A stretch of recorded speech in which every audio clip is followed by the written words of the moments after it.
tuning in. Time for HLC News at 1 with me, Joan Kosgei. Let's begin. Residents of Lubinu Lushe Ward, Mumias East constituency in Kakamega County claim to have been affected negatively since the collapse of the Mumias cane milling factory, a situation that has made them unable to meet their basic needs. Our reporter Mary Owano brings you more on that story. While speaking in Indangalasia area, Mumias East constituency, Kakamega County, the residents said that they are continuing to drown in poverty, unlike before when most of them were depending on cultivation of cane crop for survival. Ya kwanza tumekosa ajira, vijana wetu wamekosa kazi. Eneo letu ilikuwa inategemea Mumias, ilikuwa inatusaidia mbeleni sana. Lakini hivi sasa vile Mumias ilikuwa mpaka saa hizi, wazazi wamekosa karo ya kulipia watoto wao shule. Sasa watoto sasa hivi wameanza kutusumbua nyumbani. Naomba waheshimiwa ambao wamechaguliwa, ambao wanaendelea sasa hivi kwa huduma au kazi, wakumbuke sana kampuni ya Mumias, wakumbuke vijana wetu, watafutie ajira. Kwa wale ambao wanamaliza kozi zao, wapate nafasi ya kuajiriwa ili wakuje watusaidie kama sisi wazazi pia. Hakuna kitu ambacho tunasaidia watoto wetu tena. Wengine wazazi wengine wakaanza kuuza mashamba. Sasa ikalingana sasa kulima miwa hakuna, factory yenyewe imesoroteka. Sasa watoto wetu wakaforce sisi wazazi kwamba hii tunataka shamba letu, ugao mtoto shamba na auze. Haza kuuza anaenda kununua kitu kama pikipiki, tena mwingine naiba na nakatakatwa. Tuko na wizi mingi sana Mumias kwa sababu hatuna uwezo wengine na Mumias Company imeanguka. The natives say the situation has contributed to the increase of crime incidents in the area as they ask the politicians to do away with politics for the future of the factory, saying that if they start growing cane, many farmers will benefit. Tunaomba serikali ambayo iko sasa imechaguliwa iweze kutupatia njia ya kuelekeza hii kampuni yetu ya Mumias isimame, iweze kutunga mkono tusaidie watoto wetu. Hata security ya uisi imekuja kwa sababu ya wale ambao wameingisha siasa mahali pale hawataki kuunga mkono ile kiwanda iweze kufunguliwa ili sasa watu wasidi kuendelea kuteseka. Na naomba mkono sana wanyamashishwe na serikali ichukue mkondo wa kusimamisha hiyo kampuni isidi kuendelea, tuweze kuimarisha kijiji. Heri pongera kwa wale ambao wanasema kwamba hiyo kampuni ifunguliwe, itakuwa vyema. Kwa wale ambao wanaweka uchochezi wa kisiasa wakitaka kuangusha, na wakemea nikisema kwamba waondoke katika hiyo kasi kwa sababu hawaleti maendeleo, wanasidi kudofisha maendeleo ya eneo hili. The residents were speaking at a contribution ceremony which aimed to succeed their children's education to join various universities from the charity led by James Shikunyi, who asked the elected leaders to be responsible to the residents of the area and to end controversy among them. Hawa viongozi wenye walipita kura hawana haja na mtu maskini. Wanataka mtu wa chini apaki kuwa maskini paka dakika ya mwisho. Ndio mimi nikaamua kwamba nitembee na nitafute network ili niweze wale watu wenye katika familia zao ziko chini kabisa niweze kuwapeleka watoto wao shuleni ili nao wakuja wakuwe viongozi wa kesho. Vile sisi tulikuwa tunaambiwa shuleni sisi ndio viongozi wa kesho. Nataka tufanye kitu kwa cooperate. Ukitembea ile shule ya Lubinu wote, tuna shule watoto wangali wanasomea kwa matope. Tuna shule yenye hata haina maji. Alafu maji imedevolve kwa county government. Wao wanapewa pesa alafu wanaenda kufinjari Amerika. Hao watu nasema hata ikifika 2027 na watu Reporting for HLC News at 1 from Mumias East constituency, my name is Mary Owano. And Kakamega County is increasingly strengthening its efforts to develop the talents of the county's residents through the Ministry of Social Services, Sports, Youth, Gender and Culture by involving the residents in recent and regular competitions, the latest being the Governor's Cup. These efforts by leaders have led Kakamega County to win a total of 33 awards in the National Governor's Cup Finals, which was organized in Makueni County.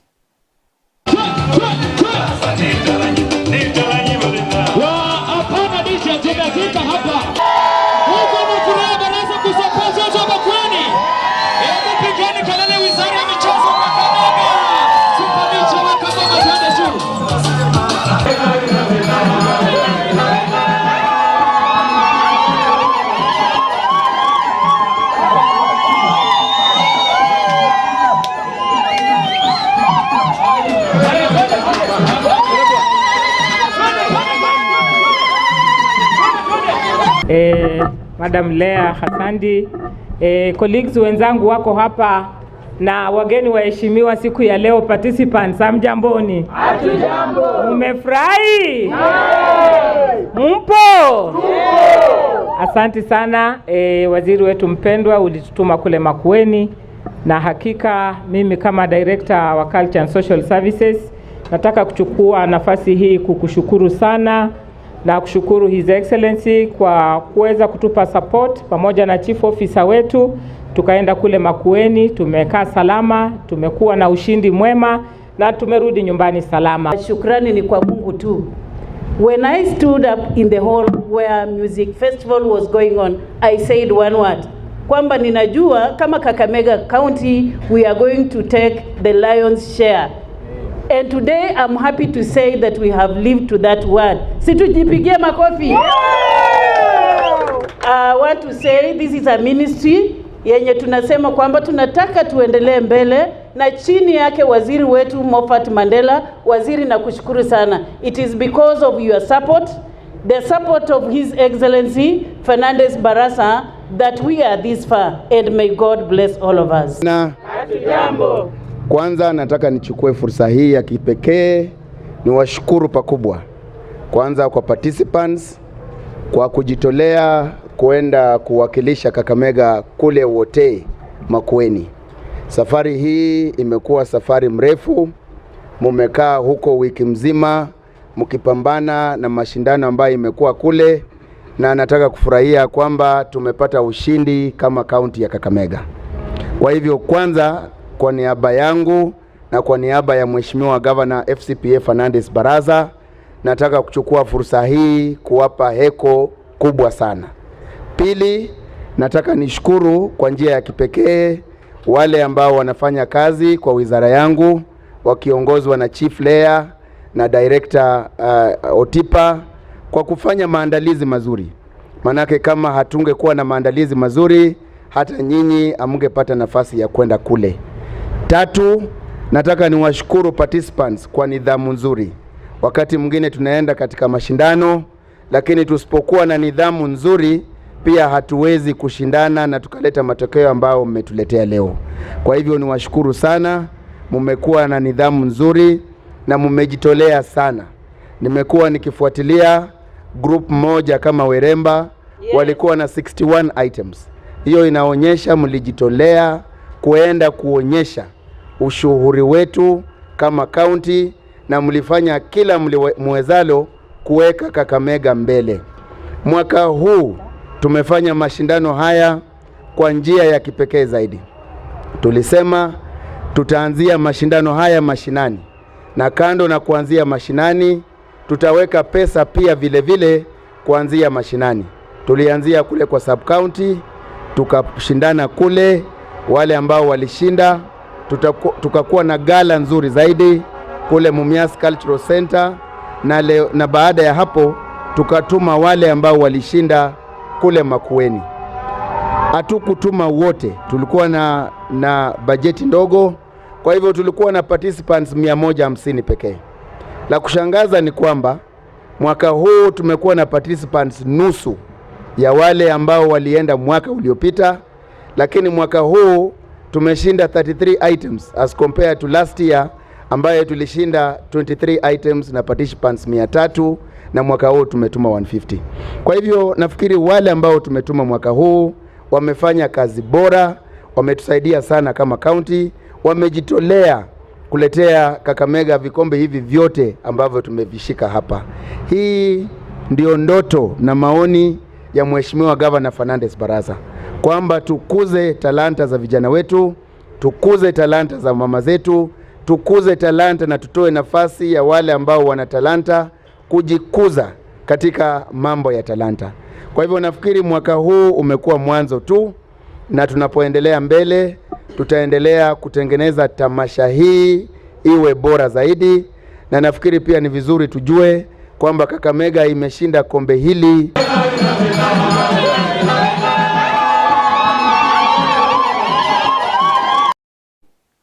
Moving on, the country was once again plunged into darkness in yet another national power supply failure.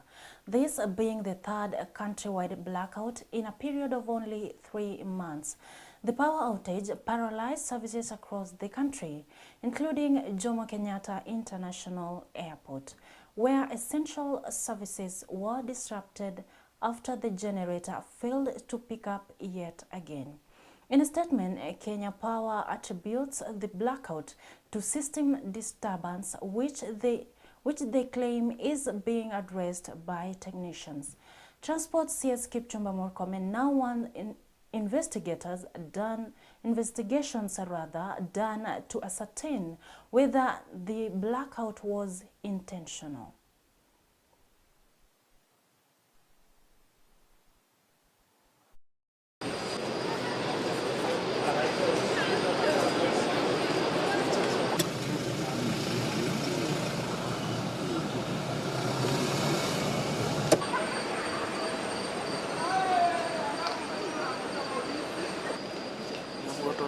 As the world marks the end of 16 days of activism against gender-based violence, stakeholders have called for more support in terms of education for girls from humble backgrounds who are likely to fall victim of abuse. According to Lily Okeyo, founders of Walk a Dream organization that helps vulnerable girls in slum settlements to demands for education among poor children in overwhelming the need asserted efforts. Michael Kongowea brings you more. 16 days of activism against gender-based violence ends today. Statistics indicate women still bear the brand of gender-based violence, but stakeholders reckon education can help to reverse the trend. Work Her Dream organization has been targeting girls from poor families and those in urban slum settlements to support their high school education. For the last 8 years, we envisioned a future where every girl, regardless of her background, has access to education, because we believe through education we are empowering the communities, we are empowering and transforming families. Despite the efforts to curb gender-based violence, Lily Okeyo, the founder of the organization, says lack of access to education and poverty may expose young girls to abuse. Education will not only equip these girls with knowledge about the tools and their rights against gender-based violence, but also we foster supportive opportunities and mentorship where they have other women who have gone ahead of them to hold their hands. Eminence empowers the woman through facilitating for the healing, facilitating for the empowerment and the training for life for every woman. And we are so grateful to partner with Work Her Dream organization, because as they empower the young girl in her formal education, in mental health, then we are here to coach them through life. They are so far supporting over 300 girls across the 5 counties in the North Rift region. They apply to Work Her Dream. Both they can reach out to us through the website or through our social media platforms. I joined Work Her Dream in the year 2018. I was in standard 7 by then. They were here to enable me to join my high school and paid my school fees, because I was brought up in a family which was not financially stable. With Form 1 admission set for early next year, 100% transition policy by the national government may remain a dream, especially for bright children who may not have school fees. Reporting for HLC TV, I'm Michael Sifuna, Kongowea. Prime Cabinet Secretary's spouse, Tessie Mudavadi, wants gender-based violence perpetrators punished irrespective of their gender, age, and status in the society. Tessie expressed her sentiments in Kajiado West constituency, where she laid a foundation stone for the construction of Hope Center, which will be the gender-based rescue and rehabilitation center.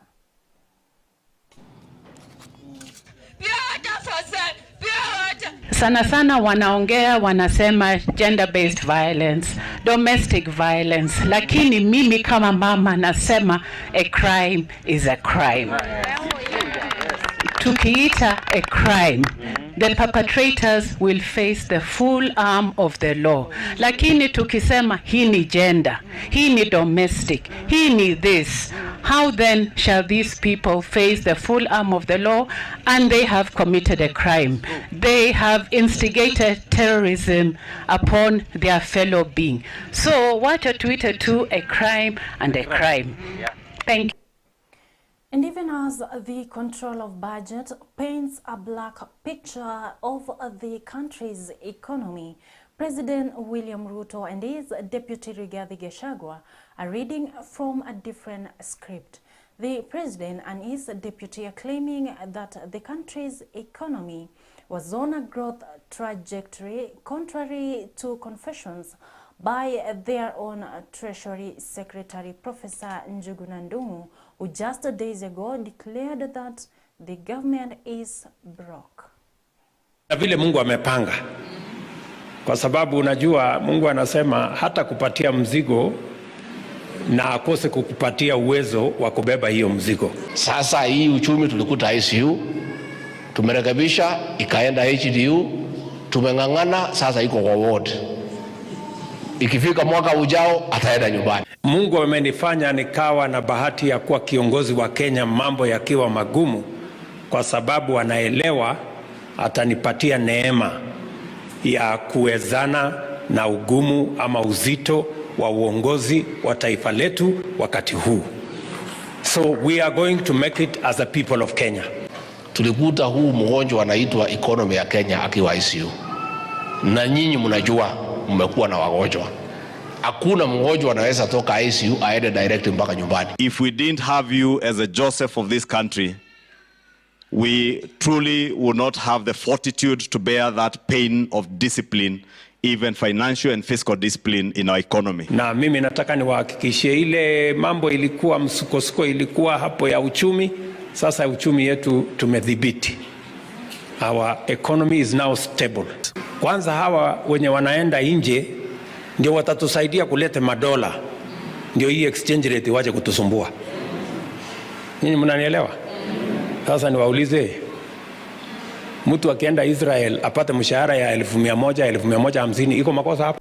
Elsewhere, the Ogiek community have raised concern in what they term as oppression by the government. They say the evictions from Mau Forest, the complaints comes just a day after the Kenya National Commission on Human Rights led the celebrations to mark Human Rights Day on Sunday. Jina langu ni Dr. Raymond Nyeris, naibu mwenyekiti tume ya haki za kibinadamu. Leo ni siku muhimu sana, siku ya kukumbuka wakati Universal Declaration of Human Rights ilikuwa adopted na assembly ya UN. Na siku ya leo tumekongamana mahali hapa kuikumbuka hiyo siku, kwa sababu ni siku ya dunia, kila mahali inakumbukwa. Kwa siku ya leo tumekutana hapa na watu wa Ogiek ili tuweze kukumbuka mwendo ule tumeweza kuenda tangu mwanzo wa miaka 75.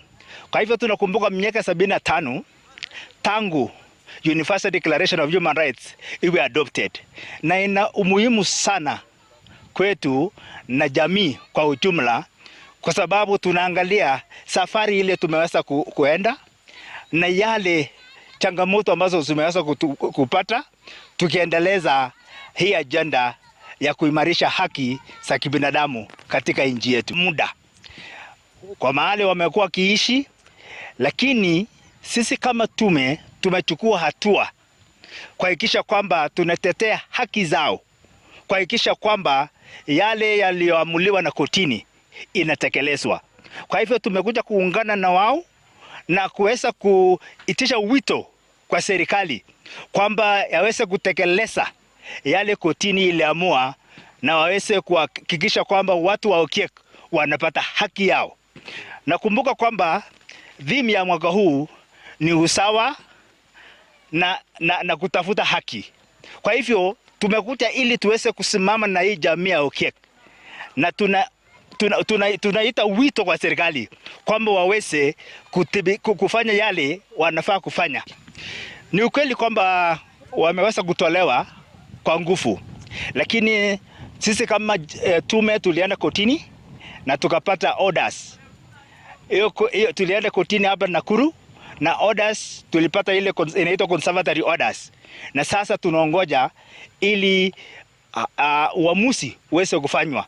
Lakini kwa yote sisi tutasimama na wao ili wapate haki yao, kwa sababu sisi nchi yetu ni nchi ambayo inaongozwa na sheria, na sheria kule African Court iliweza kuamua na ikasema hivyo kwamba watu wa Okiek wapate haki yao, na ndipo sasa tuko hapa siku ya leo kusimama pamoja na wao. Majina yangu ni Mzee Martin Lele, naibu mwenyekiti wa jamii Okiek Council of Elders, na kufuatia neno hili la haki ya jamii yetu, ni haki ambayo tumepigania kwa muda mrefu sana, na kiwango ya kwamba tumeenda koti zote zetu za Kenya, na pia ruling imetoka na haikutekelezwa, maana ni kana kwamba serikali yetu ya Kenya inadhulumu haki zetu, na si tu kufa moyo kiwango ya kwenda hata koti za nje mpaka huko Arusha, Tanzania, na hiyo haki yetu iliweza kutolewa kwa koti kwamba hii hapa ambao tunao Itamao, sisi kwetu ni nyumbani kwetu kama jamii ya Okiek. Na hiyo ndio tunasema ya kwamba tumepigania kiwango ya kwamba ruling wakati ilipotoka, imebaki tu serikali ya Kenya ifanye ile kitu tunaita implementation ama kutekeleza. Lakini wakati tangia siku hiyo walipopewa, wamejifuta kana kwamba kuna kitu iliweza kutendeka, nasi hatukufa moyo na tukaenda paka kwa Kenya Human Commission on Human Rights kuambia kuna jambo hili, lakini serikali imetusumbua. Pia tukaenda ofisi nyingine ya Ombudsman, pia tukawaelezea, na wao wakaweza kuita hizo shirika zote za serikali na wakalete pamoja na sisi Council of Elders, na tukazungumzia vile tutaweza implement maneno hii. Lakini paka saa hii bado dhuluma ya jamii Okiek wanadhulumiwa. Hivi majuzi watu wetu walitolewa pale Sosumuani, pale line yote ya Mao, kabla utekelezaji wa hii ruling yetu ya Arusha. Pia saa hii wamekuja upande hii wetu wa Istimau, sehemu ya Kiptunga. Let's now shift gears to Mombasa County, whereby more than 450 students from various schools have completed their tuition studies that were organized in Mombasa County for more than 4 Form 4 students. The aim of this session was to set strategies to improve the results as well as to deal with behavioral change and values among students, and also as a way to curb teenage pregnancies.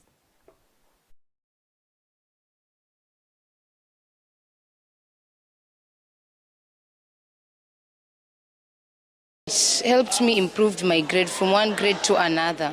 I believe that the grade that I'm in now, it's going to improve because I've been able to comprehend things more, and also behavior-wise, behavioral way, I've bettered myself in short. Na improve mpaka ma subjects zingine alikuwa haelewi, saizi ananiambia anaelewa, na amekutana pia na walimu wa kutoka different schools, pia ameimprove kwenye masomo yake. Hao wenyewe ndio wakasema kwamba tunataka tuition iwe, na katika tuition hii sahihi kumekuwa na wanafunzi 471.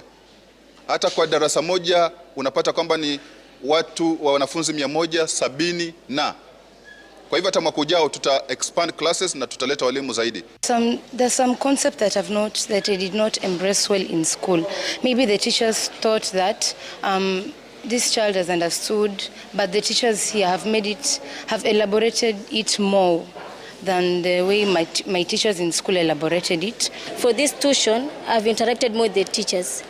Many concepts which I didn't understand in my previous school. Now in this tuition, I better understand it more than this, because the teachers, they have that interaction between us and them.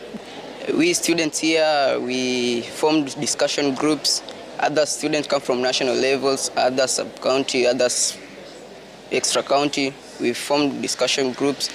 We help each other in some aspects which the people did not understand in their respective schools. Despite hizo challenges, bado ana struggle mpaka na make it to life. So hiyo ndio kitu ambacho ni cha muhimu sana hapa, kwamba hawa watoto wanajua kwamba ile interaction imewafanya kujua. Wale wako national school wamejua challenges za sub-county, watoto wa sub-county wanapitia.